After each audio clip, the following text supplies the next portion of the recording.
You can't start the car. Johnny has the keys.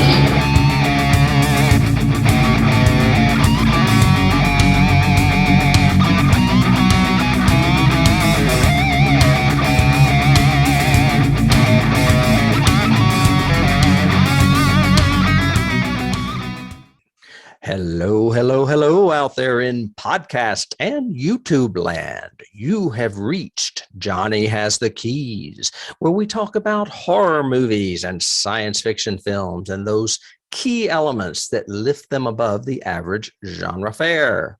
If you are joining us for the first time this week, we would like to welcome you. Come back to the embrace of our extreme. Again, he's at a loss for an adjective. Craziness? Our extreme nerdiness. Our nessness. Wow, that's really bad. Yeah. Anyway, we know you're here for a reason, or you wouldn't be. Welcome back. And that's for the people that are coming back. For the new folks, we would like to welcome you to this zany little bit of sci-fi horror obsession that we are. I am here with my co-conspirator in crime, Mr. David Horton. Hello, David. How are you doing today?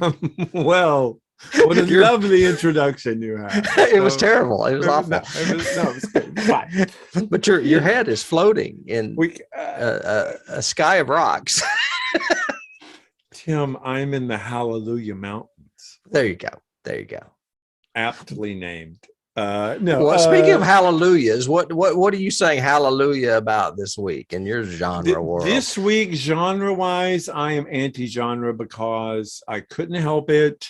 I was like after the podcast last week, and I was listening to a bunch of stuff on different podcast channels and came across one that was talking about The Godfather. And I realized I hadn't watched it this year, so I had to again. And if I had an orange, I'd put it in my mouth. That kind of made me had to watch Godfather 2 also. Probably the second best sequel of all time of anything. Just it made me think again, if we get enough support and people keep coming to us and everything else, maybe we do want to do a Patreon thing or an offshoot or whatever and do, legit movies or do more mainstream, do different non-genre related films. Because as I've said before, that is my favorite movie of all time, even though I'm a huge science fiction geek and love it. Godfather is still probably the best made American film ever. I have two questions. Well, I have two things to say. One is you said it's the second most. So I'm assuming you're saying Empire Strikes Back is the first most. Correct. The best sequel. Yes. Where does Mad Max 2 fit in there? Road Warrior is in the top 5, I would think. For sure. Just because it's a much better version than the original. Mm-hmm. Both of those are. I think Godfather Part 2 is an elevation above Godfather as far as that goes. I think Empire Strikes Back is the best things about a sequel is it continues the world that you're in and makes it better. It doesn't reimagine the freaking first story. That's not what a sequel should be. It shouldn't be repeat, rinse, and repeat. It should be, how do we make it bigger and expand on it? And I think all three of those definitely do that. Road Warrior is definitely up there. I agree. Yeah. You mentioned doing a podcast on potential films that are not genre related. Yeah. I have an idea of something a little more niche that might be harder, which would be to do films that don't really fit in sci-fi or horror. One that we've talked about is Escape from New York. I guess that could be a little more sci-fi, but like, what about Lady Hawk? Right. Or The Hitcher, or, I'm like, where do these movies fit? Should we be covering them? I'm beginning to think maybe they should just actually be Johnny Has the Keys movies, and we just kind of stretch the boundaries a little bit. I agree. I mean, I think part of maybe the analysis of them is actually, what subgenre are they in and why are they in that? Right. What determines the genre? Because I Manhunter. That's another one. Oh, yeah. Yeah. Well, we did Silence, and Silence is kind of like that. People consider it a drama, crime, and horror. but not really. It's pretty scary. And Seven, which you said wasn't horror. Yes, I said it was not a horror movie. It's a crime drama, but that's okay. What about you, Tim? What have you been doing while I've been talking about the Italian mafia? Well, I decided you and I have a problem distinguishing this guy a lot because he's more of a modern director in the last 20 years than going back to our age of like John Carpenter and George Romero and Wes Craven. So I decided to visit the world of James Wan. I watched The Conjuring and The Conjuring 2. Both are highly rated. Yeah. And I highly rated where, Tim? On Rotten Tomatoes, maybe? Yeah, on Rotten Tomatoes. And I discovered that Wan got famous really because he did Saw. That was like his first venture, I guess, into horror. The first movie? Yeah. Oh, okay. Yeah. But the thing that's confusing about Wan is that he produces and writes more than he actually directs. These two films he actually directed. That's why I specifically chose them. I had seen The Conjuring. I had not seen The Conjuring 2. And I did not really remember The Conjuring that well. I actually think this would be a good double feature for our show. Really? Yeah. One of the reasons why these stories resonate with people is that old adage that we joke about where it says this is a film based on true events. These films are based on true events. They are about a couple, Ed and Lorraine Warren, who were paranormal investigators in the 70s. And they they investigated Amityville, of all things. So we know that these guys are real people.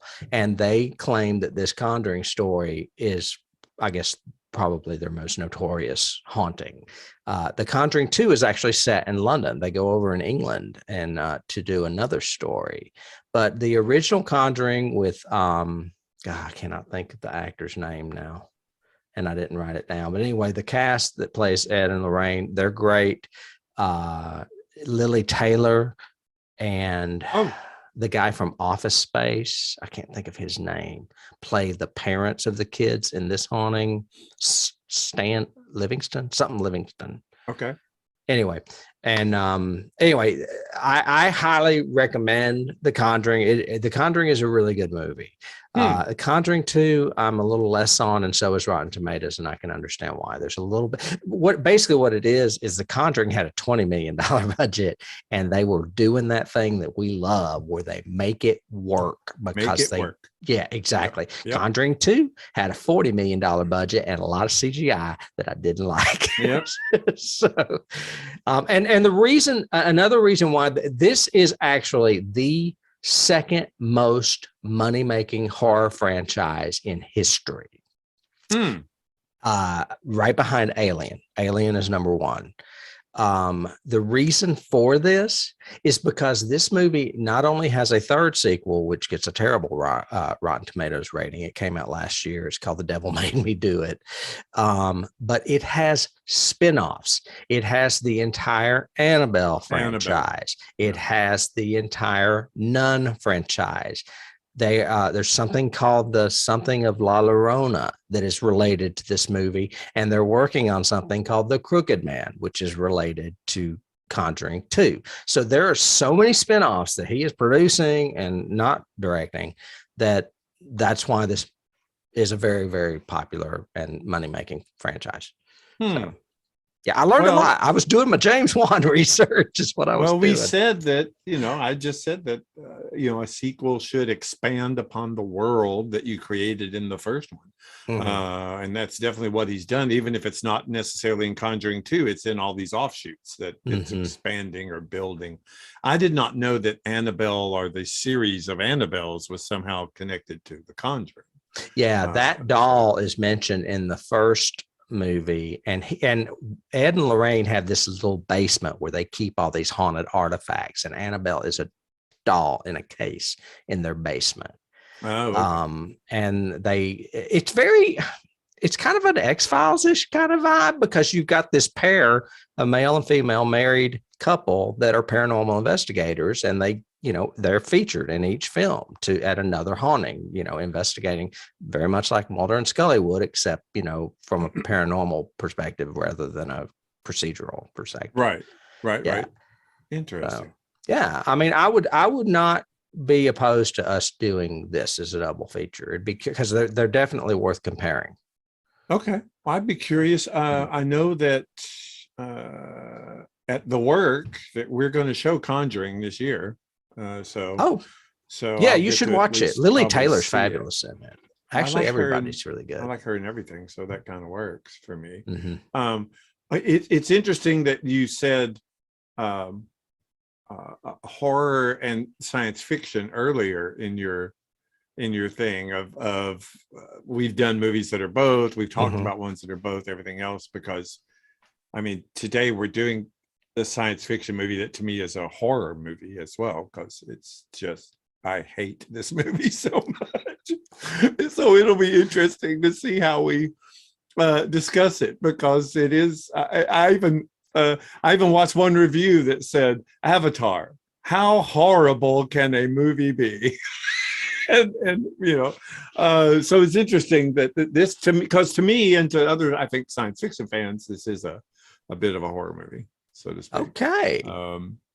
But for those of you out there, we are going to cover a little 2009 ditty that you may have heard about, just because it's made like $2.5 billion and is considered, probably the most profitable and popular quote movie ever made. Written and directed by our old friend James Cameron, who everyone knows, who if you watched the show before, know that I have a love-hate relationship with. I love some of his movies, especially his earlier movies, and then I think later on the narcissist just grew so bad that he can't make a good movie anymore, sort of thing. I guess, I mean, I could basically tell the synopsis in 3 sentences, but it's an age-old story rehashed, that's for sure. Boy, rehashed. Talk, and it's not smelling good hash either. It's some bad smelling hash, I think. I mean, okay, so obviously I've stated my opinion. What do you think? I mean, what? I don't hate it as much as you do. I actually, I think it has a good message, which, resonates with me. Is the message anti-colonialism, or is the message ecological preservation? A little bit of both. Okay. Yeah. I don't dislike it. I mean, there was at one point, Dennis watched it with me because he's never seen it. And we've been to the, obviously we go to Disney World. So we've been to Avatar Land and Flight of Passage. And so he was curious as to what it was about. And there was one point where he looked over at me and he said, I don't like that it just looks animated. Yet everybody talks about the breathtaking special effects. I mean, well, there's a lot of explosions, but I don't mind the animation, and I have a feeling that when the new ones come out, they'll be even better than this one. But I mean, I don't hate the story. I kind of like it because it is a different world. I'm not as big a science fiction fan as you are, so when I can immerse myself in a world that's completely unique and different, I like it. It reminds me of watching an old Star Trek episode where they go to a planet and you see a totally different indigenous life. I mean, I have so much to say about this movie. I mean, I took like pages and pages and pages of notes because it's I agree with you. I think, well, let's go back to Dennis first. Mm-hmm. Yes, I found myself, because this is probably like the 4th, 5th time I watched this. And yes, I did see it first on the big screen, which is almost, I mean, it is almost just overwhelming on large screen. I did not see it in 3D, and I think I probably would have fainted or something. But I did see it on large screen first, and have since watched it several times on smaller screen. And I do think, I even back then, I did not get this, oh my gosh, this is so realistic, because it is not to me. It does not look realistic to me. it's almost like you're appreciating a particular art painting that's a representation of life, but not life. So it's almost to Dennis's point, it's in between an animated movie and a live action movie. Mm-hmm.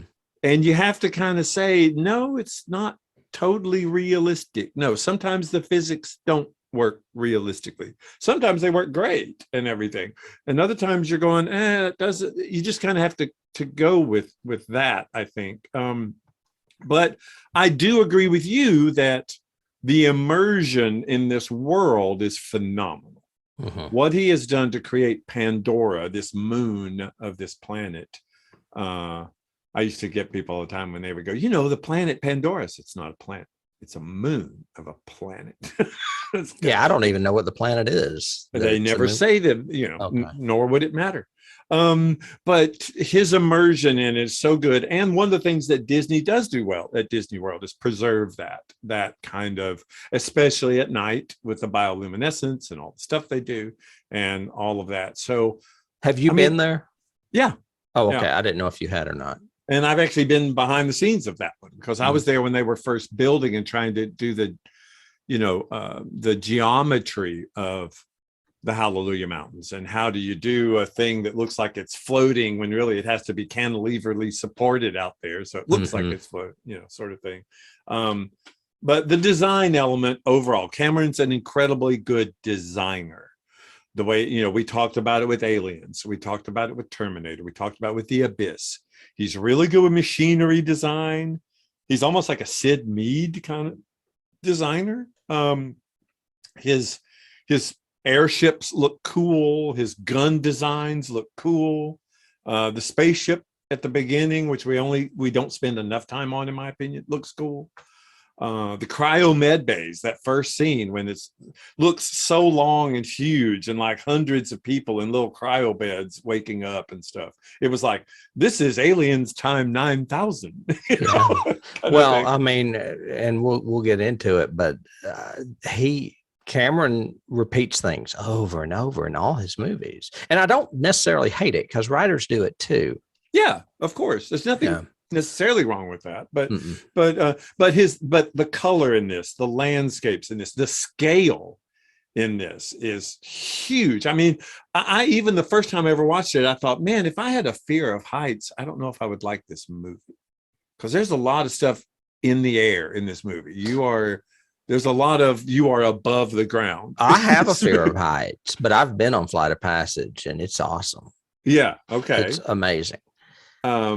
The flying dragons, of course, that's a great design. Everything else. Overall, the aliens on this planet, the animals, the inhabitants are really unique. Not necessarily the Na'vi. The Na'vi are cartoon kitty cats, but the lemurs that they mention, that Grace mentions, and the funky six-legged panther beasts, and all the designs are really cool. But my issue is one that you just kind of glossed over. My issue with this movie from the very beginning is story. I think the story is terrible. I think the characters are terrible. I think there is no character development whatsoever. Even with Jake, we don't really know why Jake does what he does, other than I like the chick and I like these people. They're cool. So it's Dances with Wolves without any of the depth of Dances with Wolves, even as funny. Superficial as that movie. The whole time I was watching it, a lot of people compare this to like Pocahontas America's colonization. Yeah, Pocahontas, John Smith. Yeah. But to me, it reads like a John Ford Western. I see it. I mean, the whole time I was like, "Oh yeah. This is a Western done on a planet or on a moon of a planet in outer space." Yeah, I mean, it's just they're savages. We must destroy them. The non-originality of it just bothers me, pulls me out of it. Plus the fact that this may be my association with Cameron, but I just see narcissist all over this movie. It's always like almost every scene is, look how important this is. Look how incredible this is. Can you look and see how wonderful this technology is? Because he was dealing with new technology. This was all mocap, when mocap was just basically Gollum was the only thing that had really been totally mocapped like this, or motion captured. And all of his cast had to do it for this. Even Steve Lang in the I'm ripping off Aliens final scene mech warrior suit had to be mo-captured, so but I think it's funny that you have a love-hate relationship with Cameron. Yours is more hate than me. But this is the 5th film we've covered. Yes. Yes.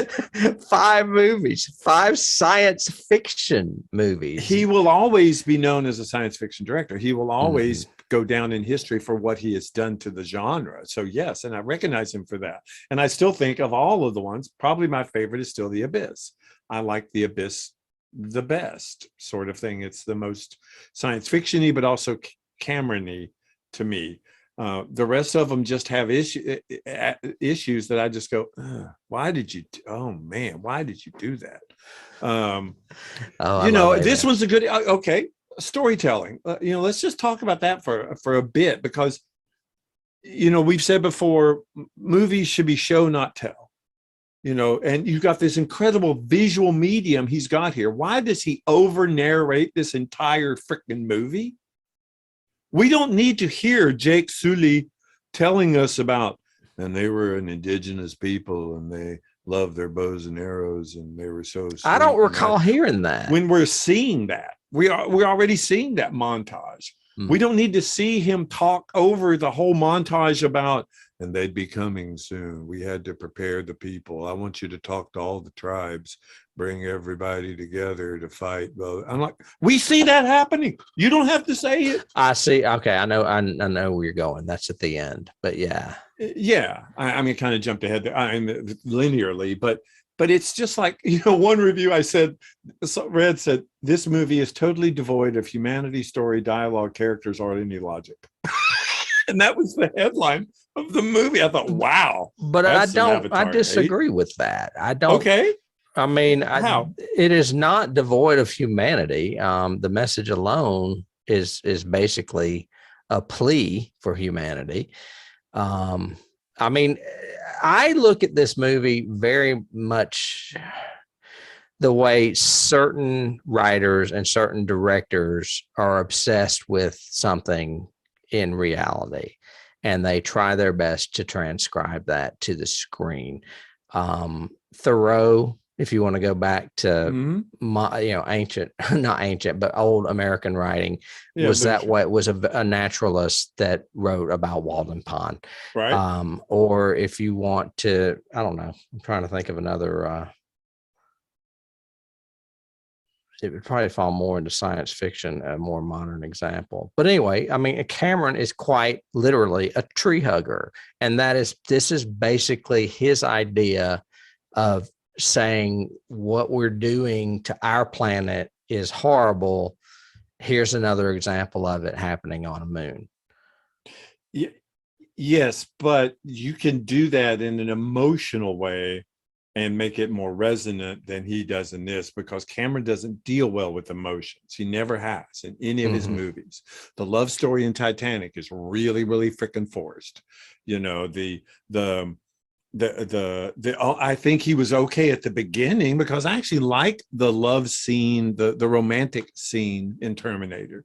I think it actually has some power to it. It's basically the two of them that sell it, and especially Linda Hamilton near the end, when at that last shot and everything else, and realizing that, this is the young, what was his name? Not Hutch, Netch, in Terminator? Yeah. The guy that came back was Reese, Kyle Reese. Reese, yeah. But Cameron doesn't do emotion well, and especially not in this movie. Well, he was using a familiar trope. He was using the enemies to lovers trope, where they don't like each other to begin with, and of course, eventually do. Yes, there's tropes. Let's write a book on tropes in this. Well, I mean, that's what people do. I mean, plot armor, plot convenience, everything else, just whatever you want.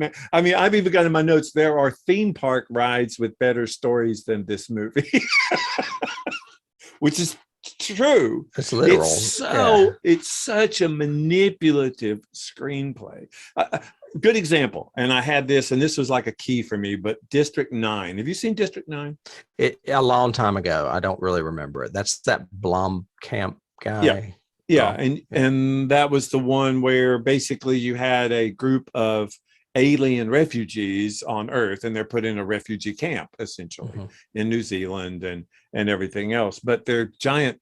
They call them in the movie, they call them prawns. That's the derogatory term for these aliens, because they're ugly and they have all these tentacles in their mouth and eyeballs and all this, right?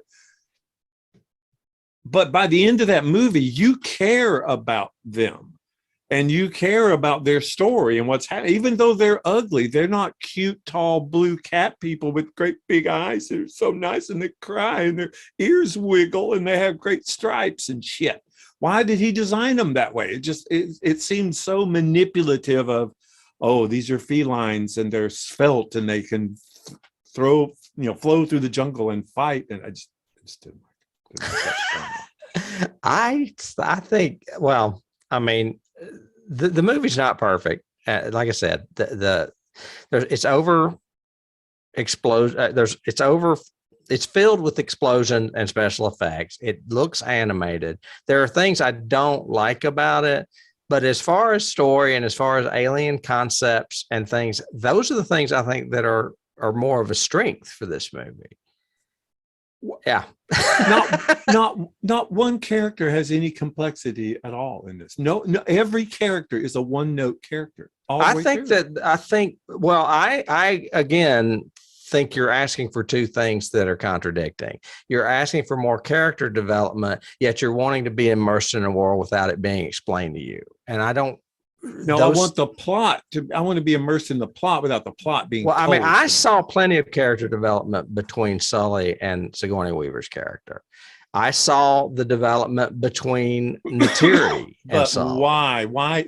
What was Sigourney Weaver's purpose on the planet? She was a scientist, right? And she was trying to help the I think that there were different iterations of this operation, and she was probably one of the beginning ones before the military got so heavily involved. And her job was anthropologist. Her job was to go in there and learn these people and see, what we could do in order to get the mineral or whatever. Unobtainium, which is a very common term in science fiction, apparently. No. Well, I have some notes. Okay, good. You can go there when we do that, because that's no. I mean, I've even got in my notes, I remember, because we used to make fun of it, and we used to call the movie Dances with Heights just because it was so high, or Jacahontas. We called it Jacahontas a lot, but when we were referring to Avatar, well, because technically it would be Neytiri, but yeah. But Jake is. They say Jake Sully. Jake is John Smith. Times. J.S. Yeah. Jake Sully. Yeah. Duh. But no, I've got. You instead of unobtainium, you could have had. I mean, they could have come up with a better name. Impossibilium. Dilithium. Dilithium works better. Yeah. Imbecilite, or whatever. I've got a bunch of well, I mean, they could have used a different name. I was telling Dennis you had a problem with that name, but then I was reading that it is often used in both real and science fiction. Unobtainium. Unobtainium. Yeah. You have to find that. Let me know. Well, I've got it. It's right here. Okay. It says, and because I knew you were going to talk about it. Unobtainium is a humorous term used mainly in the aerospace industry. It describes a material that is perfect for an application but does not exist. It's extremely expensive or violates the laws of physics. Its chemical symbol is UO. Unobtainium is also a general concept term used by sci-fi enthusiasts for any fictional substance that is needed to build a certain device that is crucial to the plot of a sci-fi story. Unobtainium is featured in The Core 2003, where the earth-boring vessel called the Vigil has a hull made from unobtainium to help its withstanding the massive Another pressure. bad movie, by the way. The massive pressures inside the Earth's core. Unobtainium is also an anti-gravity element in the online multiplayer video game Sky Rates, whatever that is. So, I mean, it's not something he invented. Okay, but it is, to your point, it is a humorous term that people in science have used for something that you can't get, or the MacGuffin that is necessary to do something else, to create a plot or whatever, which it fulfills perfectly in this movie because it is the MacGuffin of the entire plot. But we never know what it's used for. All we know is it makes a lot of money. It's very precious. I was wondering, I did not see this in the theater, by the way. This was the second time I've seen this movie, and I really didn't remember it that well because I saw it back in 2009, and so it had been 11 years or whatever. But I'm really curious to know where they're going in these other 4 sequels. Oh my God.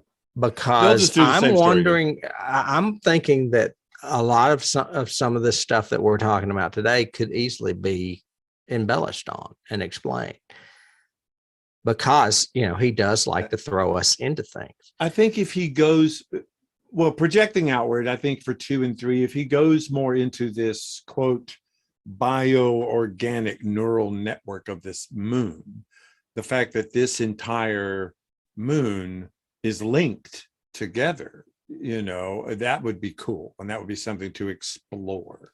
What if it was linked to other moons or other planets? Could be other moons, other planets, other, you know, maybe there is something having to do with the actual planet here, which might be interesting. And this is just one small, you know, take the sequel, expand on your universe.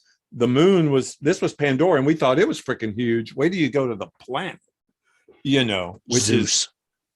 is, you know, unlivable planet or whatever. It could be the exact opposite, just be a horror, you know, because the Marines kept playing this up as being absolute hell, and it was the hell of jungle. It was not the hell of it was just unfamiliar hell, I guess you would say. But let's revisit characters, because you said Grace.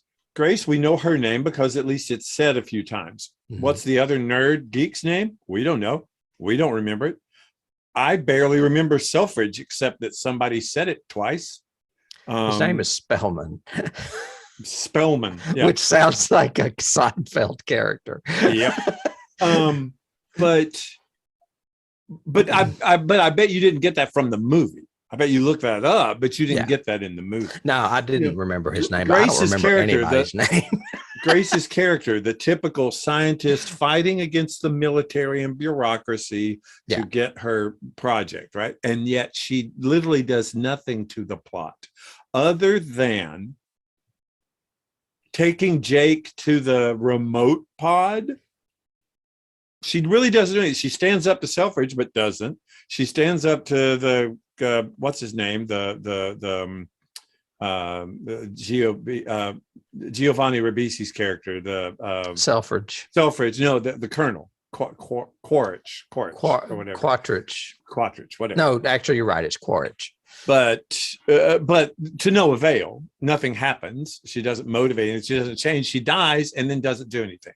I really thought the first time I saw this, she was going to be a factor in the final battle, because she had somehow joined with Yahweh or Uwe or Olwe or whatever the god was, the goddess of this planet, you know, because they tried to do the transference, but it doesn't work. She was too wounded, they said.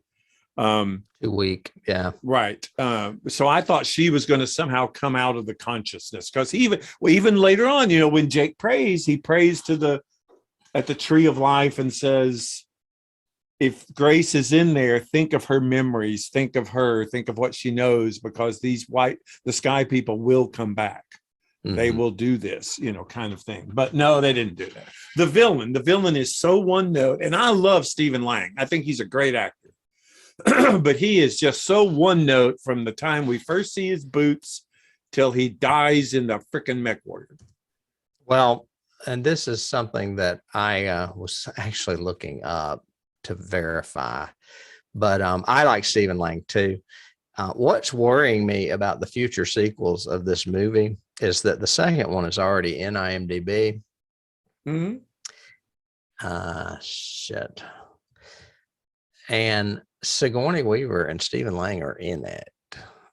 And I'm like, how? What? Yeah, exactly. Because one of my favorite things about this is that Sigourney's character does not live, because they could have easily saved her. She's likable. And I don't know if it's going to be, it could easily be a flashback, but if you're dealing with a planet known for regeneration, it could be the search for Spock. Right. They could be alive still. And I'm like, are they going to do that? Why not go forward with new characters, even if they're similar, find another tree hugger. I mean, Sigourney notoriously based her character on James Cameron. She said, I was basically playing James Cameron in this movie. I don't know if he smokes, but she was also smoking in this movie. Right. But yeah, I mean, I would have just liked to seen anybody with any kind of backstory that actually motivated or had any kind of character change at all. Stephen Lang, maybe, or Quaritch, maybe he got those scars. He says once, first day here, I got these scars. I could go home, I could get them fixed up, but no, I think they remind me of this place, and all that. Maybe there's some other story to that would have been really cool and been his whole reason for hating these people so much. Maybe he had a partner who was killed by the Na'vi, and that's why he hates the Na'vi. And we remember that in flashback later on and find out that's why he's such an ass. Or, Jake has this brother that maybe we'll see in flashback how he got them scars on his head. Maybe they were from a Na'vi. I don't care about the second one. I didn't like the first one. What I'm trying to say to you. Oh, okay.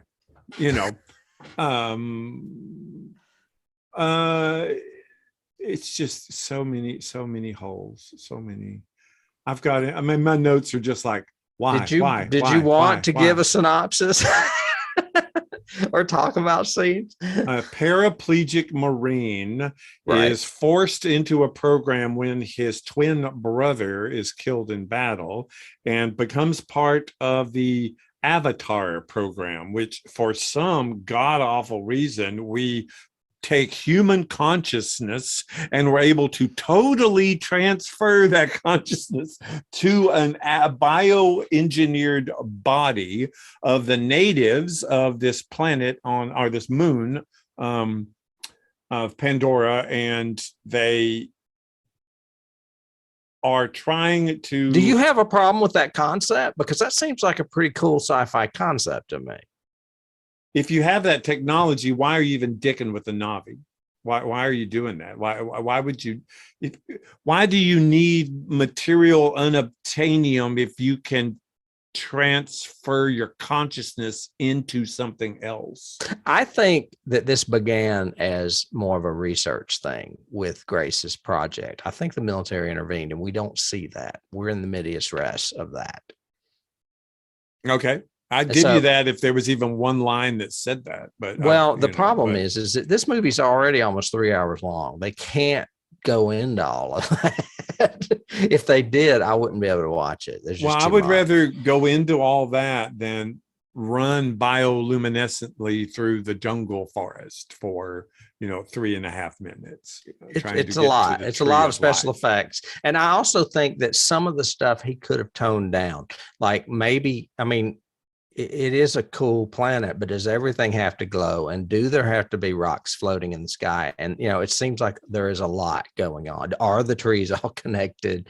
Right. Do we plug into everything? A lot of that to me is overkill. I think a few less of that and concentrating more on the important aspect. Agreed. Like characters, story, No, I was talking about world building, but yeah. Yeah, I mean, this technology to me, again, it goes back to my big gripe lately of, get off my lawn. No, of like Discovery has, which is technology of convenience. They have instant transporters. They don't have tricorders anymore. They have badges that 3D project out everything they need to see, and they can touch it in the air and control. All the control pads are just bioorganic sort of nanite technology of their consoles and everything. It's just convenient. But then they do stuff like take a turbo lift. Why do you need to take a freaking turbo lift when you can literally transport anywhere instantly? You're talking about Star Trek. Correct. In this one, it's the same way. You have this incredible technology that allows you to take your consciousness and put it into a creature, yet you can't track that creature. We have better tracking today on our dogs than they do to try to find Jake in the woods when he gets lost at night. That makes no sense to me because the technology I was kind of wondering match. that. I was wondering why they don't know where he is. He adds little things like everybody touches tails to connect to each other, yet he and Natiri don't have sex that way. What? That seems to be the most obvious. That when they have their big sex scene, it wouldn't be kissing like humans. It would be, hey, touch my tail. Let me take my tail prongs and attach to your tail prongs or whatever, your ponytail, whatever, Hey, baby, touch my tail. Touch my tail. Yeah, But I mean, you were going off on the convenience of modern Star Trek, and I don't see all that convenience in this. I mean, I think that there are elements of like suspense, whereas it's like, well, how do you get back in that body when the military's taken over and locked you up? And they had the Michelle Rodriguez character break them out of jail, but they had to steal a pod and they had to hide it because it, at the very end, that's what Lang does. He's like, say goodbye or sayonara. I'm going to smash your body in this cryo chamber or whatever. Well, it's like one of my early notes, and I even had this years ago when I watched it, was, okay, so if they die in their avatar body, do they die in real life like Matrix? Well, the Matrix is a huge key for me in this movie when I was watching it. But no, because that Spellman guy comes out and starts running around with a machine gun as a human. Yeah. I know. They don't get hurt as long as, he's definitely stunned when he comes out of that thing. But because he felt what it felt like to be shot. Right. Right. I like the other thing too. I think that's cool. But that's the other thing too with coolness and not coolness. And James Cameron is very into, I'm going to do this because it's cool, whether it's plot convenience or plot armor or whatever. Like, okay, we design these incredible, takes some 6 years or 6 months to grow or whatever, these avatar bodies, and we can put our entire consciousness in them, and we can feel what they feel. We can, sense what they sense, everything else. Yet we have to give a mech warrior a knife instead of his arm can become a knife or has a knife in it, or like a machine gun. All these mech warriors are literally picking up and carrying machine guns rather than it being a part of them, like a machine gun. That's how it's not in one of those exoskeletons. No, they pick them up and walk around with them, and they even have ammo packs on their back like a soldier. And I'm going, why would you design a robot like that when you've got why don't you have battle hardened avatars, that are armored already? You design them with armor on and all of that. Because they're going to be in the sequels. Well, that's probably true. It's probably so true. But it's just like Terminator. He came back and he was liquid metal. And just plot contrivances. If you're going to blend in with the Na'vi, why are you wearing a cut-off basketball shirt and shorts? Why aren't you dressed like the Na'vi? Aren't you supposed to blend in with the Na'vi? Isn't that kind of the point? That's kind of a what do you call that when it's a small cheat so that you recognize people? Correct. The character. Yeah. Correct. Totally agree. Yeah. They do that in a lot of things. What else? I can go on to casting, but obviously you didn't like any scenes. I love the scene where he's learning how to train or tame his dragon. The banshee scene is probably one of my favorites. Mhm. And all of his, I guess I want to call them his majestic scenes and his majestic shot structure. Like even at the end when they're in all of the aerial combat ships and they come around the corner of the mountain looking toward the holy tree of light or whatever, just the majesty of that with the floating mountains and all the jungle down there and how high up when they attack the tree and you're going, oh my God, this great big huge gunship is shooting at this tree. And then suddenly he cuts to the very, very top of the tree and that gunship looks like this big, way down at the bottom of it. And you're going, my God, that tree is freaking huge. Right. Which also then immediately makes me think that tree would create an earthquake too. There's no way that tree probably. I was thinking decimate the country around it. When I saw it, I was like, "Oh, director's message." It's stamped right there because it's like he is a tree hugger. Let's knock down the biggest tree in the universe.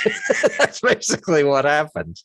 And I will say, I'm totally bought into the movie all the way through the beginning, even as cliche as the characters are introduced, but Jake waking up, his backstory of his brother, Grace meeting Grace for the first time and Grace not liking him, and saying, I don't need you, I need your brother, and all great work, all of that beginning. And then when Jake jumps out of the lab and goes running into summer camp for avatars, I'm like, what the hell is going on? First of all, these are avatars, right? And we've got trained guys who have, like she said, gone through like 3 years of training to pilot these avatars and everything else, yet they're playing basketball outside. And then they go to summer camp and turn their lights out at night. They have to learn to walk in those bodies. What? It take him like Jake obviously didn't, and he couldn't walk in real life. Well, he was knocking everything down. Oh, no. And his tail, he wasn't used to that either. Yeah, right. So. But I was right there, committed. I'm with you, Jimmy, up until then, and then went, okay, now you're going to start to get stupid, aren't you? And it just kept going from there.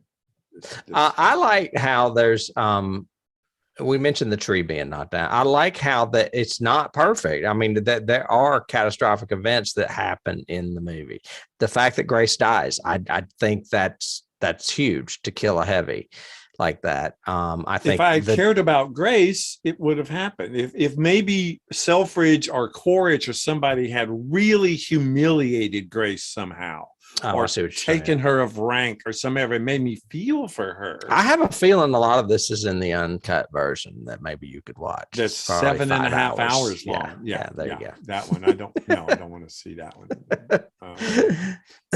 Well, I mean, you liked the uncut version of Aliens when it did all the backstory on Ripley. So true. Those are some good ads. Those are good ads. I mean, it's clear that when Cameron cuts, he cuts for effects and not story. Well, see, like I was thinking, just a little bit of story about backstory, like I said, maybe Quaritch was wounded by the Na'vi, and that's why he has a thing. He hates the Na'vi and doesn't even care if people say, yeah, we'll be friends with him. He's not going to be, because he hates them. He's a racist. Let's put it that way. He's John Wayne. Right. What about if what I thought was maybe going to happen but didn't? Well, what if Jake had some horrible experience, because they make a point of Quaritch saying Venezuela, that was some tough bush, blah blah blah, I don't see how you got out of that alive, and you must be tough, that kind of thing. Maybe as Jake is experiencing the Na'vi, he's having these flashbacks of like killing an entire village of people under orders and all that, and that's what helps him rebel against this. But we don't get that. We instead get, I think that your blue girl is hot, and I think you guys are kind of cool, and you obviously love each other, and I don't get that from my military friends. The thing, well, one of the things I think he got that we don't get a lot of is the fact that he's walking again, because I think another reason he adapts to being Na'vi more easily is the fact that he hasn't been able to walk, and now he can. And I wouldn't mind that being stated. That would have been a good grace point. Mhm. of you're doing so well at this avatar because you want it. You really want to Yeah. walk. And that would have been a nice little 1-sentence line that would have helped me with that, or even showing, all they show is him coming out and eating. And by the way, I also have in my notes, because I get that way, they says for one time, his friend, you said his name, who I never remember, the Spellman, says, you were in there for 16 hours. Does he pee in the pod? How does he eat in the pod? What does he do in the pod? Oh, I don't know. Maybe it takes care of that stuff for you. But they, Grace keeps making him eat, forcing him to say, you've got to eat before you go back in. That would have been a great place to have that kind of, I want to go back in, but to get rid of this chair. That's why I want to go back in. Right. And something, just other than these, just, oh, look at the blue purpley lights. Oh, look at this. Yeah. There's a lot of prettiness in this movie. Oh, I said I was going to do this and I didn't. I'm going to do it now. I'm going to change my background so it's not Avatar. But it's sort of Avatarish, because you did this one too. There you go. Yeah. So that's kind of Avatar-y without being Avatar. And that way I'm not supporting it. Like that guy behind you. Who's that guy in the picture behind you, Jim? What's his name? Don't look it up. He's the mean guy. I don't have it because I can't remember. I don't think he was a big cast member. Oh, he was a huge cast member. He was Natiri's he was her former choice. fiance. He was the prince, basically, and the battle lord. Yeah.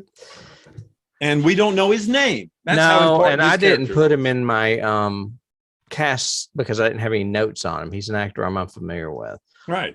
So we don't care about and that's him. the thing. Well, that's the thing is when half your cast is animated, you don't really recognize them as well either. Like I don't really recognize Zoe Saldana in this role, other than the fact that I know her from two other major franchises. You mentioned it was the highest grossing film of all time. Well, actually, Titanic was. It beat Titanic. Yep. And then Avengers Endgame beat it. And then they re-released it in China and it got on top again. So obviously Cameron likes to swing a big dick. Oh God. It had an estimated budget of $280 million. Well, that's probably because it took so damn long to film it. Did you want to move on to casting? Sure. I can talk about some of the cast. I do have some notes on some of the cast. Sure, let's do that. Sam Worthington, the guy that plays the lead in this movie, was living in his car at the time he auditioned. We read that about someone else recently, didn't we? Seems like we did. Yes, I think we did, but I cannot remember who, unfortunately. Yeah. If you remember out there, let us know, because I can't remember. Put that in the show. I mean, in the comments. Yeah. But Matt Damon and Jake Gyllenhaal were the studio choices for this role. Cameron stood his ground and said, no, I want an unknown. Agreed. I agree with Cameron there, but I also think that that Matt Damon and Gyllenhaal looked at the script, they would have probably said, you need to write me more dialogue. like you're saying. So maybe that's another reason. Or cut some of the dialogue, but give me more character. Right. Cut some of this narration about he called them and they came. Yeah, we see that happening, dude. Yeah. We know you're going to be Turok, Araka, Taka, Taka with the big red giant dragon. We know that's going to happen. We knew that when you first talked about it. Yeah. I think a lot of it also had, and I don't mind talking about this because we both agree that James Cameron is a force. He loves to piss people off. He only wants his way. He is a very egomaniacal director. Yeah. And I think the reason he went with an unknown is because it was easy. If he had a Matt Damon or a Jake Gyllenhaal, they would have fought him because they have clout. Yep. And he can go with the Sigourney because he can say, hey, I made you, babe. She's a part of his old cadre of actors that really do like him. I mean, he has people that like him. Arnold Schwarzenegger likes him. Jamie Lee Curtis likes him. So does nobody can deny Cameron is a visionary. I mean, he sees things people don't see and sees ways to use technology in motion pictures that people have not thought of before. He's a step above George Lucas, But just like George Lucas, if you don't rein him in, he does shit like this. Yeah, I agree. I would see how they fall into the same camp. And he is of the school of Roger Corman, where he's used to make it look great. I don't care as much about the story. I want the visual.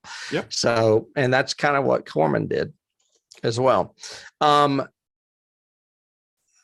like I said, he went with Sam Worthington. However, 2 other people auditioned for this. Do you know who they are for Jake's role? They were Zoe Saldana's castmates in other films, Chris Pine and Chris Pratt, both auditioned for this role. Pratt, I could see doing it. Well, Chris Pratt actually would add a lot of personality to it. Well, Pratt would have added some pathos, I guess is the word I'm looking for. Yeah, and probably some good humor rather than silly humor. Yeah, because he's a natural. Chris Pine said it's the worst audition he ever had. So he knew he wasn't getting the part. I find it, I'll say this now because I don't really have anything on Zoe. And Zoe played Neytiri. Zoe Saldana, where did she come from? I love her. And she is in 3 major franchises. She is in Star Trek as Uhura. She is in the Marvel Universe as Gamora, which is both Avengers and Guardians of the Galaxy. And she's Neytiri in Avatar. What the fuck? How did she get these parts? I mean, I agree. She's beautiful and she's great. But I mean, I had never heard of her before Star Trek. I mean, I had never either until she, and she suddenly came up. I remember her because she was, I think the first time I ever saw her, she was the priestess or the voodoo lady or whatever in Pirates of the Caribbean. Wow. I don't remember that. That's the first time I think I remember seeing her and thinking, that makes sense. She's so that's really Disney. good. What's her name? But then, I mean, nothing until Star Trek. And suddenly she's there and she's huge and everything. And all that was like, wasn't Star Trek in 2009 too? So both of these were in the same year. Probably. That's what really punched her, I'll bet. Over the top. Yeah. To have both Star Trek and Avatar in the same year. Yeah. And then go to Guardians from there. Right. So yeah. And the Marvel universe. Yeah. I mean, I think she's great. I like, and she actually is emotional in this. The 2 moments of emotion I get in this movie are when she finds out that, he actually admits to her that he came here to find out about them and everything. And she's almost crying as she's saying, get away from me. And I don't, you're nothing to me anymore and all that. That scene. And then when her mother, another character, I don't know her name, but the all-seeing priestess mother frees them and says, if you can help us, please help us. That's a great moment. Those 2 moments are good. And you know who that is. I'll get to her too. But okay, Zoe. We're still on Zoe. Sorry. Well, I mean, Zoe, I like I said, I don't have anything else on her. If you want to mention another scene I like, though, I like her introduction where she really she wants to kill him. Then she has a sign from the floating thing that tells her not to, and then she ends up having to save his ass. But the whole time she's trying to ignore him and walk away. Yeah. She's like a total bitch. And I was like, I like jellyfish. This. The dandelion jellyfish. I mean, he's hot for her, and she is like not having it, and I love that. And she's using that stilted English. So you are a baby. You're a baby. You are a baby. Yeah, she's hilarious.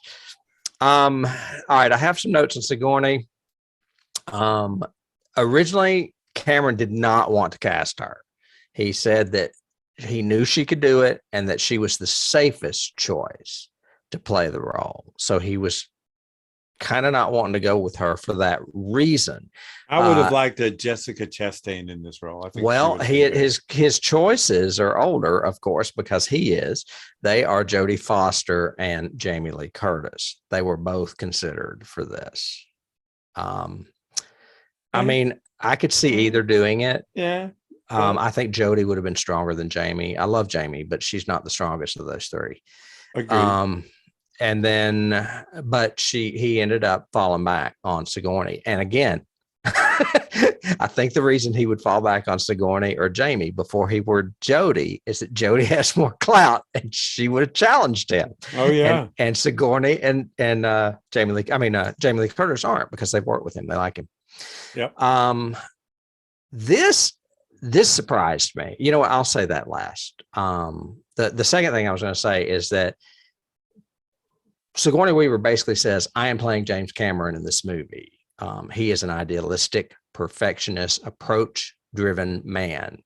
And he is somebody that has a great heart underneath all of that exterior.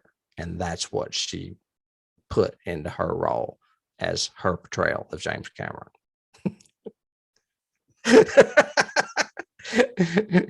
So you might like him if you knew him.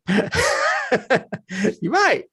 But what fascinates me as far as Sigourney in this role is that this is her 11th science fiction film. Sigourney Weaver likes the sci-fi, Mr. Horton. That's right. And she's in some great ones. Galaxy Quest, Alien. Well, when I read the note in IMDb, it said 8. So I was like, let me go back and look. And I found 11. So that's either an old note or wrong, because I counted the 4 Alien movies, both Ghostbusters, something called Chappie, which I've never seen. Oh, that's another Blomkamp. That's his second one about a robot. Right. Wall-E, she's in Wall-E. She's in Paul, which is Simon Pegg and Edgar Wright. Yep. She's in Avatar, and she's in Galaxy Quest. And that count is 11. And soon to be Avatar 2. Yeah. Right. Well, if they bring back her consciousness, or unless it's a flashback, I don't know. Anyway, so I just found it fascinating that she is one of sci-fi's leading ladies, basically. Yes, she is. Definitely. Stephen Lang, you mentioned him. Yep. As soon as I saw him, I was like, oh my God, it's the guy from Don't Breathe. Yeah. He is horrifying in that movie. Horrifying. He's awesome in it. Yes.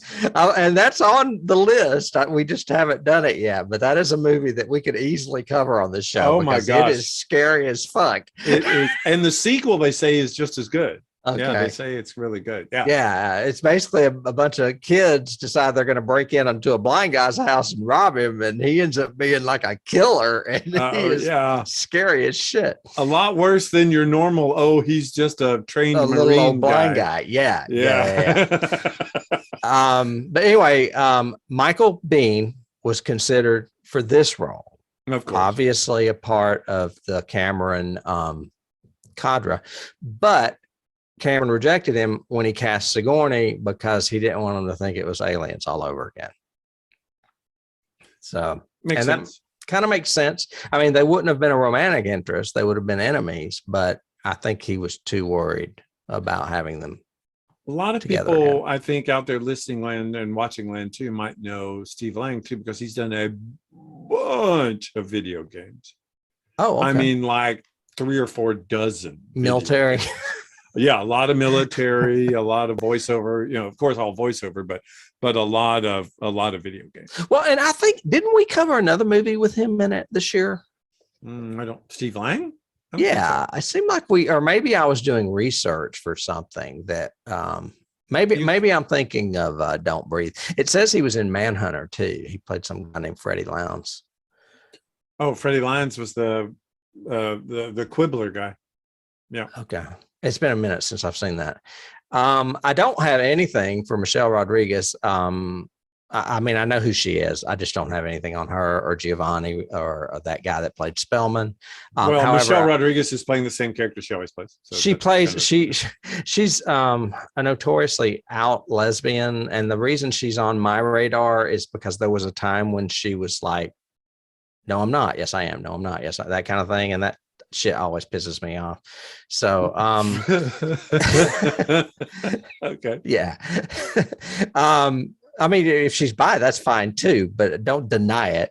Don't deny that you've been in relationships with people. The other person I wanted to mention is Moat, who is the mother of Natiri, and she is played by CCH Pounder, who we love. Yes, I did not know that. I did not know she played her, but yes, she's the one that asked Jake to save us And we've known her most recently from an X-Files episode, I do believe, because she's done scads of television. Oh God, yeah. And she's just a Tons of wonderful actress. And when I saw that she was in there, I was like, yeah. Now, the guy that played her father, I didn't put him in here because I don't really know him, but he's a Native American actor. Yeah, he had 3 scenes. So Yeah, he didn't really have as much as the mother did. And then the only other thing I have for casting is that Brie Larson has said she auditioned for a part but forgot what it was. So, I mean, I don't know. Would she have been old enough to be Natiri back then? I don't know. I mean, they started this movie in 2002. It took 7 fucking years to make. So, but I mean, but I don't think it was cast in 2000. Not all of it was cast then. No, I think they started casting all of his tech research and stuff. The cast came along like 2007 or something. Okay, that's all I have casting wise. I have awards, which is just going to piss you off. You want to talk some awards? As long as they're visuals, of course they deserve. No, they're not all visual. You know. Okay. But all right, well, I will just tell you that of the Academy Awards, this movie was nominated for 9 and it won 3. Yeah. The ones it won were more special effects oriented. It won for cinematography. Yeah. It won for visual effects and it won for art design. Yeah, I would give it all 3 of those. I think it deserves that. Yes. Yeah. It was nominated for Picture of the Year, Director, editing, music, mixing, sound music. Sound mixing and sound editing. James Horner, I didn't put this in my notes, but I read where it took him a long time to score this movie. He said he was like getting up at 4 a.m. and working till 10 p.m. for like a year. I read somewhere that somebody was saying, the score is just so memorable and so good and so great. And I was thinking, one freaking measure. Well, here's a side nothing memorable about this movie. There is actually, because Dennis picked up on it and I didn't. But I was watching this with Dennis and he said, "You can tell he directed Titanic." I said, "Oh God, why?" Yeah. He said, "Because this music, it sounds like Celine Dion." Yep. It so does. Well said, Dennis. Yes, go. He said it here, far, wherever you are. Yep. And I was like, oh, you're right. It does. But anyway. That's why if you had not said that, I would have said that Horner phoned this soundtrack in because it is so weak. I think he just was not inspired. I think that's why. Well, duh. Yeah. Yeah. Just get the soundtrack for Dances with Wolves and layer over it. It'll be fine. At least that has a theme to it. Yeah. So, anyway. BAFTA awards, the equivalent to Oscars over in England. It was nominated for 8, won 2. It won for production design and visual effects. However, James Horner was nominated for music, best film, cinematography, editing, best sound, and best director. All right. Now you ready for me to punch your air out? Please. We'll knock the wind out of you. Yeah, you do it. Our friends at the Academy of Science Fiction, Fantasy, and Horror Films, sons of bitch, nominated and gave this movie 10 awards, including actor for Worthington, actress for Saldana, actor for supporting actor for Stephen Lang, supporting actress for Sigourney Weaver, best director for Cameron, best writing for Cameron, best music Horner, best production design, and best science fiction film and best special effects. 10 awards. Gave Sam Worthington actor. Yeah. See, I would have given Chris Pine in Star Trek actor before I would have given Sam Worthington actor. But David, I'm Spock. No, I'm Kirk. Or Zachary Quinto for Spock. Yes, either one. I would have probably more than Stephen Lang or Sam Worthington. They must have not seen all the movies or something. It's also on a list. Would you like to guess what that list is? It should be on the list. It is on the list. Yes, of 1001 movies you must see before you die. Yes. So it is on there. It should be. I think it should be. alone, just people should see it for why did people go to see this movie in such droves? Why did it make $2.5 billion? Why were people literally complaining of going through Pandora depression and feeling like their real life was too gray and colorless when they left the movie, kind of thing. That was really diagnosed. I was going, seriously? Really? But anyway, I don't remember that. Oh yeah, it's huge. Look it up. Look up Pandora depression. I think it's got to do with the message. I think it's the message of the film overall. But the message of the film is nothing new. It's nothing different. It's not told emotionally well. I cry more in Dances with Wolves, and that's freaking what's his name? I cry in Kevin every Costner. Freaking Kevin Costner movie. I don't like him. Well, I cry for different reasons, but there you go. I mean, just so much. I've got just real quick. So the major problems, the avatars themselves, the whole technology, the whole thing about, there's no character change at all. The avatars just don't work for me. The military strategy in general, you have all this huge armor and that doesn't work. You have all this huge power, and yet you can't win against the savages. It doesn't work. The whole Pocahontas story, I can't handle because it has too many comparisons to Pocahontas, literally, even down to, like you said, his initials are JS. But why do you dislike that when a movie like West Side Story can do Romeo and Juliet and you not dislike it? Because they do it better. They do it in a way that actually continues the emotional context of it. It's like a reality recreation show, but it was like I can't remember. I think it was a BBC, or it might have been an A&E or something, Discovery Channel, one of those. Anyway, they had like a 6-part thing on the John Smith story, which they called the John Smith story, which I thought was interesting. But yeah, they were basically following him from England. That's my uncle. His whole thing with Pocahontas, and then the whole, taking her to England and all of that, and the whole story. And I got more emotionally invested in it than I did in this movie. Because I don't really care enough about the characters. Yeah. I love the message. I think you're racist. I love the environmental message of this strongly, because you and I both share that, and I definitely agree with that. But I do have an issue with this whole Jake is the great white savior sort of story points.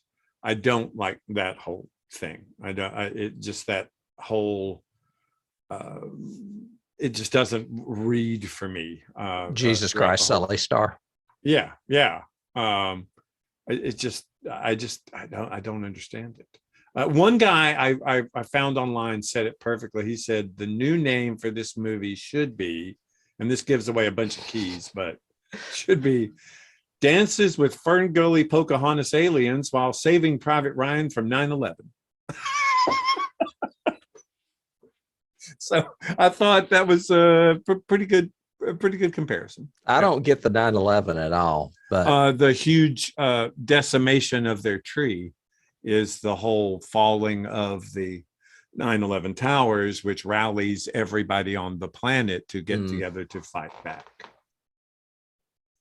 It took them actually taking the tree down before they all could join together to fight the evil sky people. So that but we didn't do that with 9/11. Eventually, it's just the comparison. It's a comparison to the element. It's like the Fern Gully. The only real thing of Fern Gully in this is the anti-environmentalism. The fact that machinery will destroy our planet. Right. I have that as a key. Yeah. So, yeah. Well, we're ready for keys, so let's do that then. Sure, absolutely. Do you want to start? Do you want me to? Well, there might be one or two Pocahontas references in there. I would think so. There might be an occasional Dances with Wolves, or maybe just the entire plot. I would go as far as to say westerns in general, but Westerns in general would work. I mean, there's another one besides Dance. I want to say there's a Clint Eastwood one too, where he goes to live with the Native Americans. Well, Anyway. for that reason, you could say A Man Called Horace. That's the one I'm thinking of. It's Richard Harris. Richard Harris. Yeah. That's a good one. What about you? What was A Man Called Horace? Sorry, I was typing. Yeah.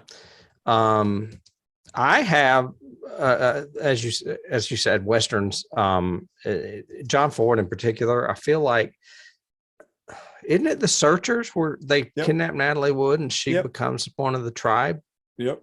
Right. Yeah. That in particular, I guess. A lot of this movie, when they're in, especially when Sully is lost at the beginning and immersed in the jungle and the creatures start showing up, reminds me of King Kong. Oh, I've got that too. Yes, a lot. Totally.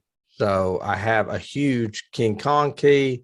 And then as far as a sci-fi key, and I think that this is overdone, but the whole plugging in is very Matrix with the, is it the ponytails or the tails? It's the ponytails. It's the ponytails. Yeah. Yeah, I totally agree with that. I think that's a great one. And you mentioned King Kong. It's interesting because King Kong, as far as Johnny Has the Keys goes, is interesting because the original King Kong and that whole part of seeing the creatures in the jungle and all that inspired this. And then this in turn at the same time inspired the remake of King Kong, which was Mo Capture, which was the same thing. But now we're actually using the technology that was developed in Avatar to tell that story. Interesting. Same way I've got Planet of the Apes, the remakes, because they're all motion capture and they would not have been possible unless Cameron had developed this technology the way it did. And to make it so expressive for Andy Serkis and the rest of the actors to be those characters. That leads me to a key that's kind of like the movie making key that you're touching on, is that Cameron said he couldn't do this movie until he saw Gollum in The Two Towers. Correct. And that's when he decided, which is very similar to Spielberg with Jurassic Park, saying he couldn't make Jurassic Park till he saw something that was using CGI technology. I can't remember what it was. Yep. So it's all a progression of special effects. But then again, I mean, I would argue, you would disagree, but I would argue that Spielberg kind of falls into the camp of James Cameron too. He's not a tyrannical, is that the word? Director, but I think he's a very manipulative director that loves gadgets and special effects. So, but Spielberg has always been known for being almost overly emotional. His movies, I think, use technology in a way that tells an emotional story. You would never, in my opinion, say that about James Cameron. He does not use technology to tell emotional stories. He might use it to tell vast and expansive, incredible vistas, or to tell rote stories that we've seen 9,000 times before, but it's not going to be an emotional story. So I've got also a lot of the design in this reminds me of Aliens design, not Aliens.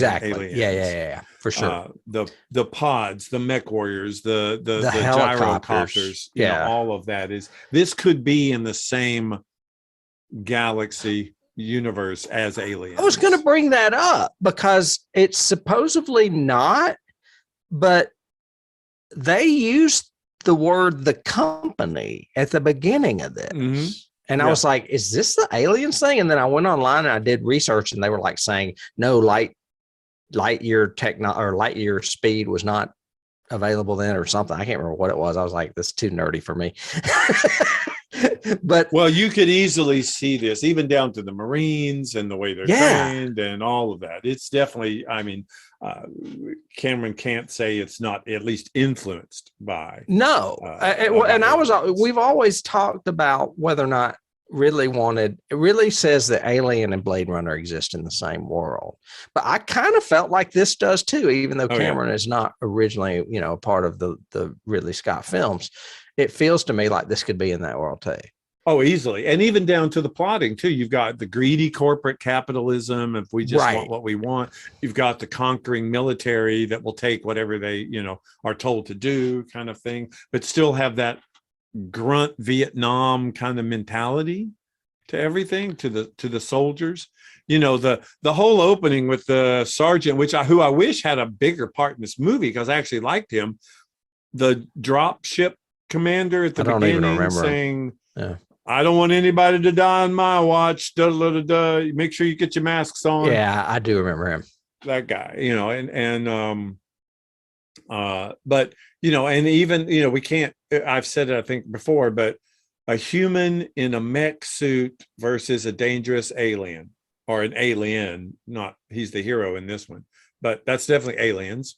And that's it's weird. It's almost like I was talking about how he always hits on the same themes in different movies, but this is Alien and Aliens both, because it's like he took the Burke character or the Ash character, that's the one that's just after the stuff. We're going to get the stuff, but then he's also got the military in there as well. So it's both films. Not just the look. The look is definitely Aliens. All that military stuff is Aliens. The guns, the flying machines, the pods, whatever.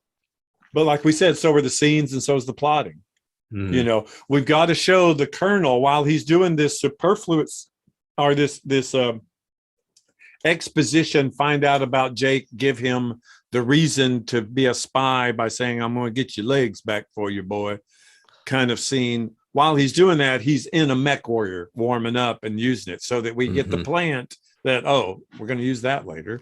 I've got a little bit of Braveheart too. There's a lot of Sully's dialogue that is very Bravehearty when he's in the whole, ride with me to the other clans and we will defeat the sky people, and everybody starts cheering and jumping and all that. It's just all very rah rally kind of stuff. I want to isolate that and use it for a soundbite. You saying ride with me so that we can defeat the sky people. Yeah. That is hilarious. But it's so true. I know. I've got to isolate that audio for a soundbite somewhere. We're going to use that. That may be the beginning of one of our new shows on YouTube. I mean, again, it is. I mean, as far as references go, it's the St. Crispin's Day speech, but it's just not emotionally riveting. Henry V. So you put a little Shakespeare in there. I'll take Billy. That's cool. It is. It is that whole rallying speech of today we will do this together, yada thing. And not all of us will, but except he doesn't even take the emotional level of not all of us will come out of this. Mm-mm. He instead, Cameron gives that to the colonel in the first scene, in his first scene of, my job is to protect you from this planet. I will not succeed. Mm-hmm. It's like, okay, big dick. Yeah. You said Thoreau. I think that was a great reference. Or that's more of a key to me to Cameron himself. But yeah. Mm-hmm. Well, also to cloaking an environmental message in whatever prose or whatever art form you're using right now. Right. And I have George Lucas just because I think they're similar in that, like I said, once you got to a certain level of power, there's nobody telling you no. And now you take 7 years and $250 million to do a movie and put new robots in your own movies. Right. Yeah. We mentioned Jurassic Park.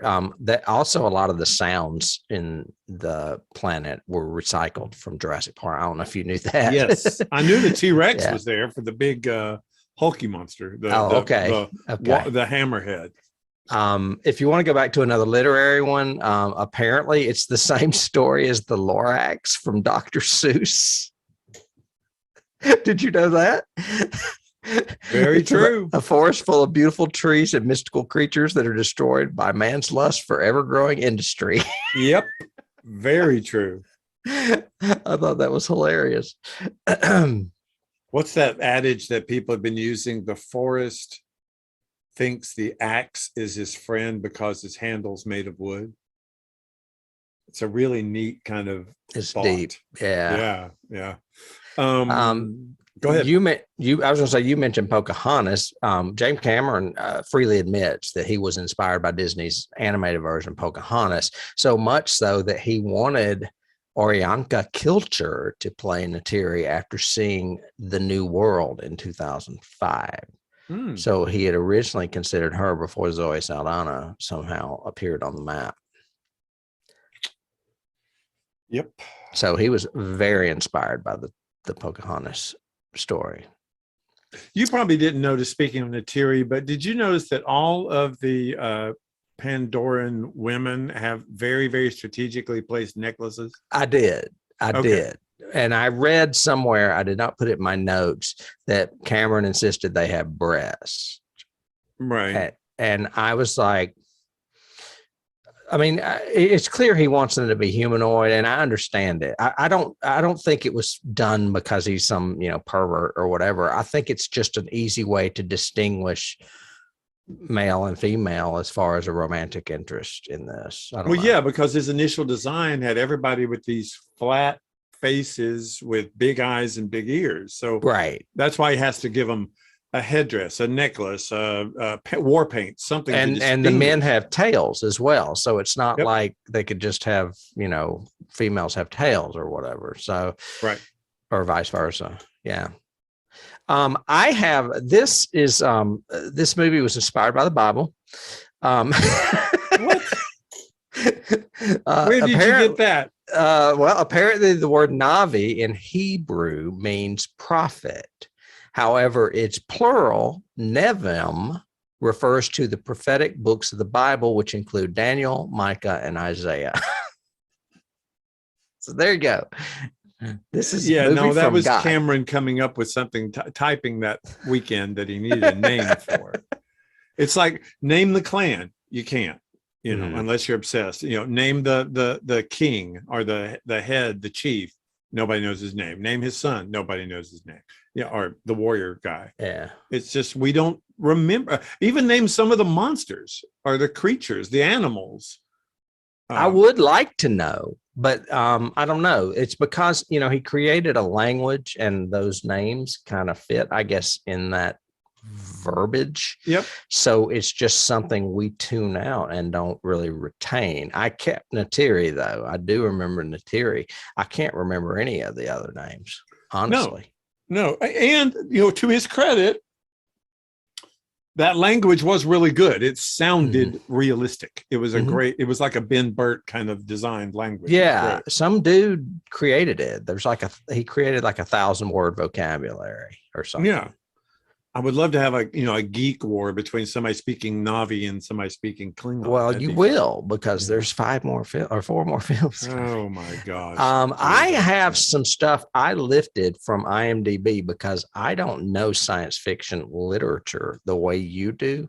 Okay. So I will read these, but this just reminds me of, I think Cameron is a geek, a sci-fi geek at heart. I think we talked in another episode about him being a reader of stuff as well. Yes.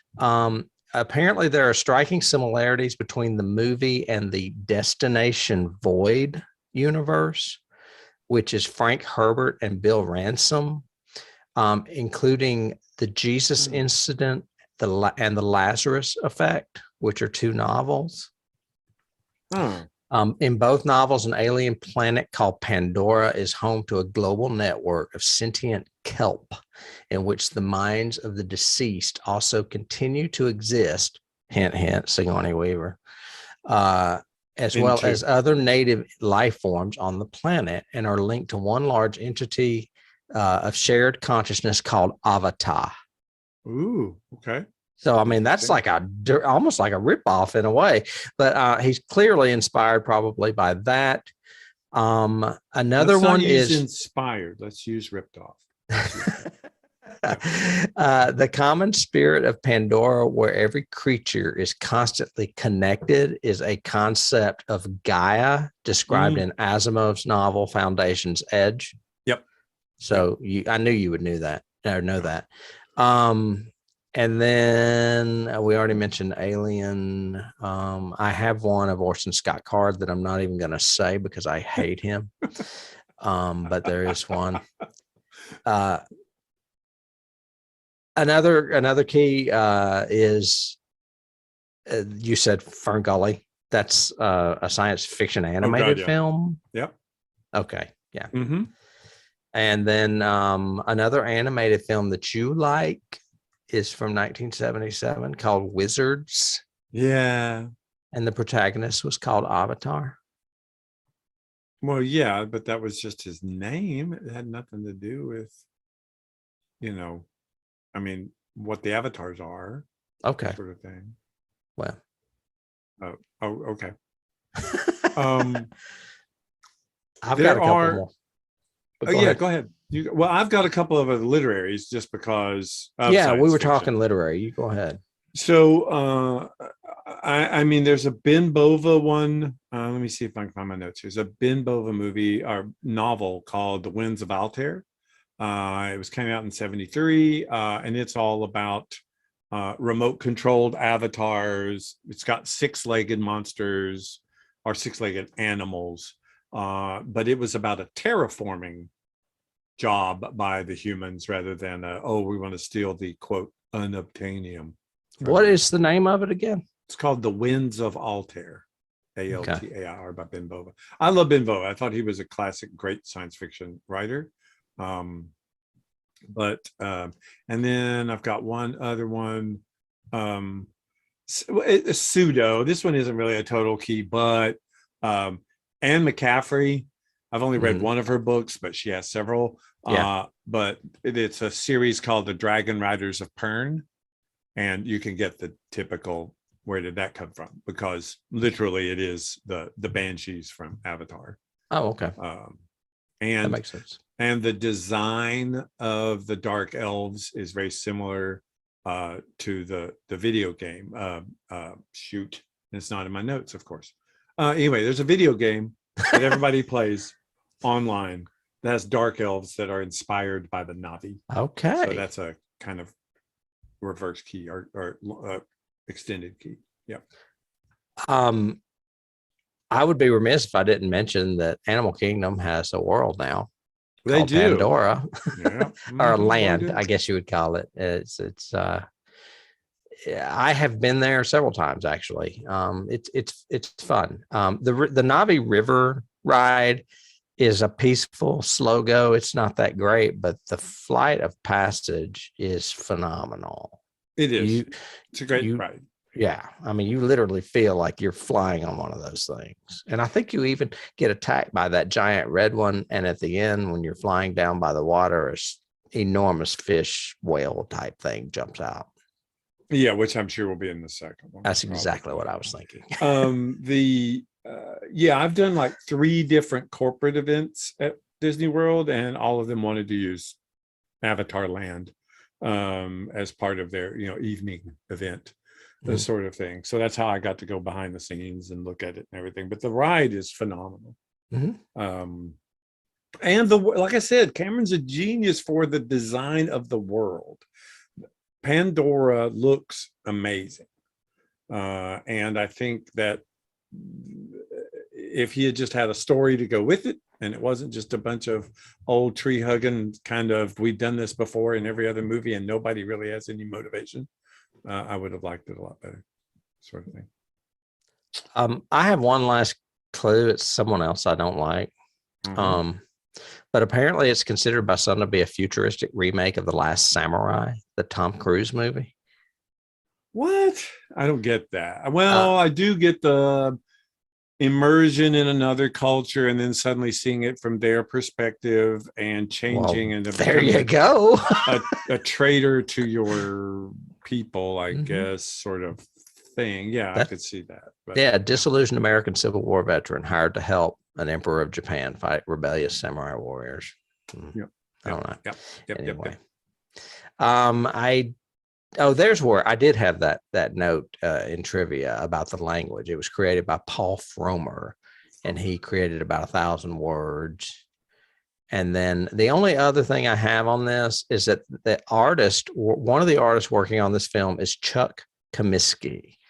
And he is the man who introduced director James Cameron to the world of filmmaking by giving him a job as a model maker on Battle Beyond the Stars. Wow. Yeah, I do know they did Battle, but yeah. Okay. So Cameron returned the favor by making Comiskey visual effects artist on Avatar.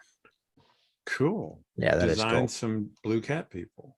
I missed in my notes Saving Private Ryan. I'd mentioned it because especially the battle scene where Neytiri gets stunned and all of that attack is going on around her and she can barely hear it or see it. It's a very opening sequence of Saving Private Ryan kind of steal. Okay. I was trying to figure out where the connection was, but now I see what you mean. Yeah. Because I don't see them going to rescue anybody. It's a cinematography kind of okay. For that reference. That Saving Private Cameron. Yeah. Saving Private Scully from the, Impossibilium or whatever. So I know you would recommend this film, so I guess I will too. I would actually. No, as much as I dislike it, still people should see it. They should experience it, ideally on the biggest possible screen you can, because it is hugely immersive. It's an incredibly visual film. Just you turn your brain off because there's no story. So would you give it a thumbs up? Thumb sideways in your ears. Oh, that thumb sideways. Okay, I'll give it a thumbs up. I think this movie's going somewhere. I think it's the first step. I think they should do a couple of sequels to it, maybe, or 5. Yeah, or create a theme park. Yeah. I just saw that James Lang is in all 5 sequels, or Steve Lang is in all 5 sequels. Well, I did see Avatar 2. I didn't even know they had the other ones up, but I did. I mean, actually, I'm quite impressed with some of the people in Avatar 2. Like if they didn't have Sigourney Weaver, they do have Edie Falco, who would be a great similar type character if they were going to further extend that character. She could also play a villain. Easy. Yeah, she can. She's the daughter of Colonel Quaritch, and she's come to take vengeance on the people of Pandora for killing her dad. There was someone else in there that I liked as well. I didn't know we were going to talk about it again, but Avatar 2, the cast also has Kate Winslet and Michelle Yeoh. I could see Michelle Yeoh, especially after Eternals and a couple of and Shang-Chi. Mm-hmm. And Una Chaplin, Charlie's granddaughter, as well as Jermaine Clement, who was in some stupid show on HBO that I never watched. And Cliff Curtis is in it from, I know him from Fear the Walking Dead, but we also saw him in something else. I want to say it was a Mike Flanagan property. And when is that due out? In like 2030, 2035? Christmas this year. Oh, okay. This year. It's due. It was due Christmas last year, but COVID set it back. Okay. So it's coming out this December. Merry Christmas, and David. I'll be there. You better. Oh, I will. What am I going to bitch about if I don't watch it? Well, speaking of be there, we're glad you joined us today. Yes, we are. We like getting together and talking about these things. We don't always agree, but we're glad that you joined. You joined us to see us bicker. And we would like to point out that if you are watching us on YouTube, we would really appreciate it if you would hit that subscribe button. It helps us a big deal. And if not, and you're listening to us on the podcast, give us a thumbs up, rate or review us even if you can. That would be a splendid thing to do. We have been working really hard at this for a few years now, and we would like to see more people out there. We also have a Patreon show. For those of you that do like us, we have some free content on there as well as subscription-based content. If you're an X-File or a Tricker, we have shows on the original Star Trek as well as X-Files. So you can find us there. And until next week, David, which will we be back in Horrorland next week? No, I think we stay in my side of the galaxy. Oh, wow. You are right. This is our next to last episode. Our Yeah, next we are. episode. This is the penultimate episode, as they say. Wow. Big word. Yes. So we are going to be back in sci-fi world because we've already done our quota of horror films this year. Imagine that. Well, we will see you then. All right. Take care. All right. Bye. Bye.